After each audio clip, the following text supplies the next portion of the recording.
Βαγγέλη. Εμένα. Μικρή διαφορά. Εσύ δεν είσαι ένα. Διορθώστε. Εμένα. Δεν θα πάρεις εδώ. Αυτό κάτσε εδώ. Ναι. Εσύ έπρεπε να έχεις πάει από εδώ. Δεν πειράζει. Ωραία. Εντάξει. Θα αλλάξαμε στην πορεία. Ναι. Εντάξει. Αλλά όμως αυτός αντέδρασε σωστά. Αφού Ωραία. είδε ότι πάει αυτός από Πήγε εδώ, ωραία, εντάξει, πήγε από μπράβο. εδώ πέρα, έτσι. Αντέδρασε σωστά. Μια Έτσι. παρατήρηση. Η παρατήρηση ήταν εδώ πέρα ως προς το νούμερο 1. Μπήκε μέσα, αλλά έλεγχε άλλο τομέα. Κατάλαβες, εγώ γι' αυτό έκατσα εδώ. Υποτίθεται ότι εγώ θα καθόμουν εδώ. Έτσι, αυτό. Πάμε. Λίγο κάτι, μια παρατηρησούλα. Ο τείχος είναι βασικός μας σύντροφος σε αυτά. Άρα, δεν στεκόμαστε εδώ.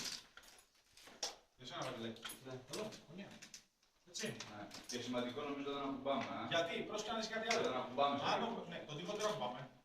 Ξέρεις, έπαιζε γι' αυτό. Μπουμ, από μέσα. Δεν ακουμπάμε τείχο, ακούγεσαι. Είσαι από τον τείχο Μπορεί όπως... να ξέχει τίποτα, να βαρθούμε, να... Και να ακούσει όλος από μέσα. Ναι. Επίσης, επειδή παρατηρούμε τον μπροστινό, να έχετε υπόψη ότι αν θα γίνει λάθος από τον πρώτο, θα γίνει λάθος και από τους υπόλοιπους. Ναι. Ο Βαγγέλης κουμπώσε εδώ και εγώ ήρθα και κάθισα εδώ. Μπράβο. Είμαι και εγώ λάθος. Ενώ. Ναι, αλλά δεν είχε και το παιδί μπροστά μου ήταν πιο εδώ. Δεν Ναι, έχει εντάξει, έγινε ένα εντάξει, τέτοιο. οι λεπτομέρειες είναι για να Διορθώθηκε εδώ διορθωθούν, πέρα εντάξει. από το παιδί και μετά οι άλλες το Απλώς εξηγώ διορθώσαν. ότι το μάτι το δικό μου είναι στην πλάτη του Βαγγέλη, ο Βαγγέλης είναι στον Νίκο. Αν ο Ναι. Νίκος μπει σε λάθος θέση, Αλλάζεις κι εσύ. τραβιέμαι κι εγώ. Ναι, για να Ξαφνικά διορθωθεί είμαστε- το λάθος. Ναι, Έτσι. τώρα είμαστε κομπλέ. Σύγκληση ομάδας τώρα πίσω από το πρώτο πάλι.